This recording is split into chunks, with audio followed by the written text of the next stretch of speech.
WNYC is supported by Orion Pictures presenting Nickel Boys, based on the novel by Colson Whitehead. Inspired by real-life events, Nickel Boys chronicles the bond between two black teenagers, directed by Ramel Ross, in select theaters December 13th.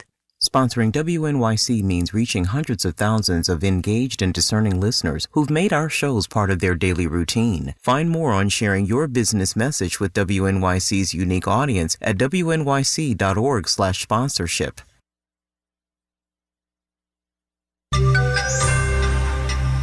Two out of five people now bet on sports in America.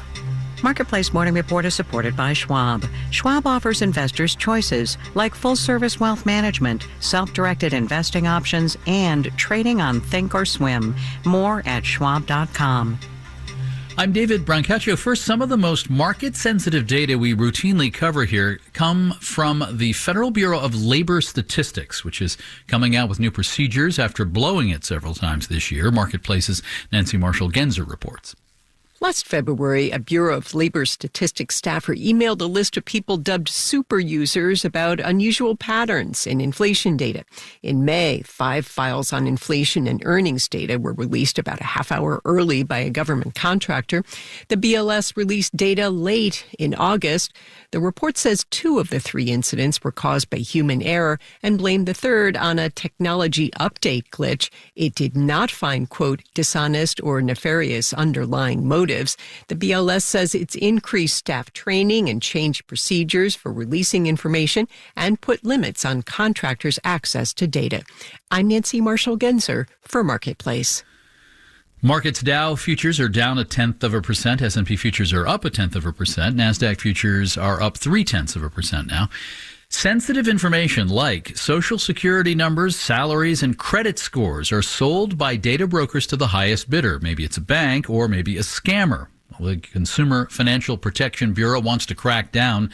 Our Megan McCarty-Carino with our program Marketplace Tech spoke to the head of the CFPB, Rohit Chopra. What we're trying to make sure is that information like your income, your Social Security number, this is really only shared for legitimate purposes, like accessing a loan offer. It can't be used simply to sell our data to scammers who might be targeting older adults and others in financial distress. And it certainly shouldn't be used to sell to state actors who are looking to collect information about U.S. citizens for nefarious purposes. So what are the implications of a data broker falling under the standards of a credit bureau? Well, they'll just have to come clean and not sell data that is not allowed under the law. Our Marketplace Tech program will have the fuller interview later today. The CFPB faces an uncertain future. Billionaire Elon Musk, who will advise the incoming administration on cuts to the federal government, has called on the consumer agency to be, quote, deleted, although Congress would have to do that. The Bureau was set up after the 2008 financial crisis to stop abuses of consumers by banks, credit card companies, and others. Marketplace Morning Report is supported by JTV Jewelry Television, offering more than 40,000 jewelry designs, including gemstone rings, bracelets, and earrings in silver and gold.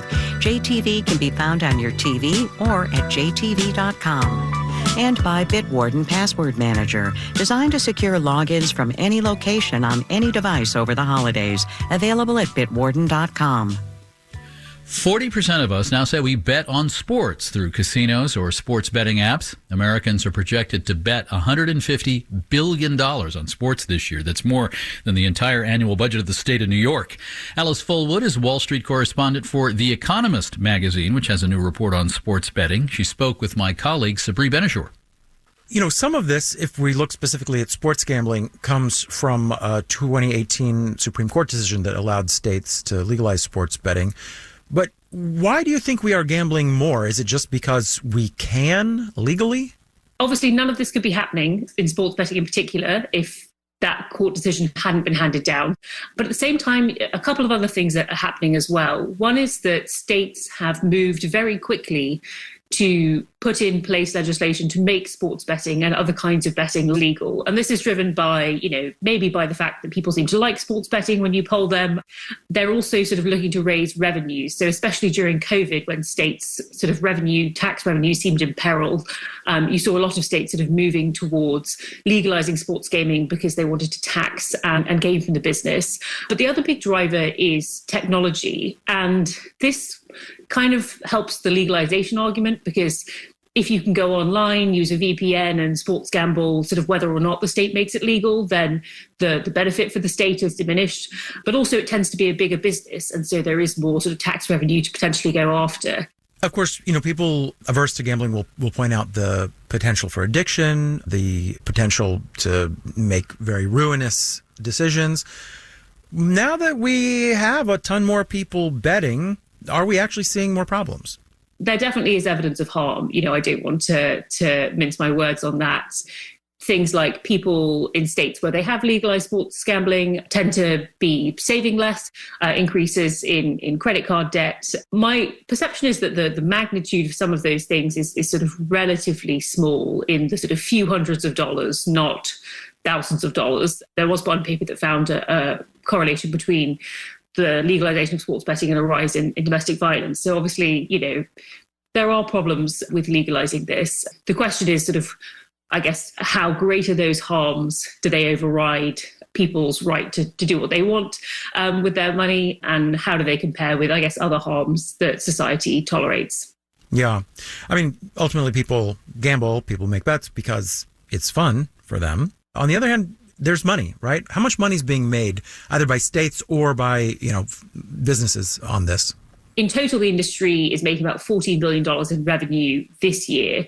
But like I said, it's growing very quickly. It's been legalized in 38 states, but it's not including some of the biggest ones like Texas, California, and it's only sort of partially legal in Florida. And so one of the people I spoke to for my story was Peter Jackson, who's the boss of Flutter, which is the biggest gambling company in the world.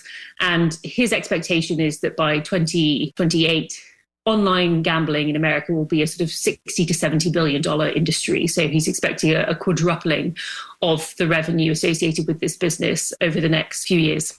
Alice Fullwood, Wall Street correspondent for The Economist magazine. Thank you so much. Thank you for having me. And you can now shop for a car, lock down financing, and trade in your old one on Amazon. If what you want is a Hyundai and nothing else. 48 states have laws protecting car dealers, so Amazon Autos is partnering with the dealers. I'm David Brancaccio, Marketplace Morning Report.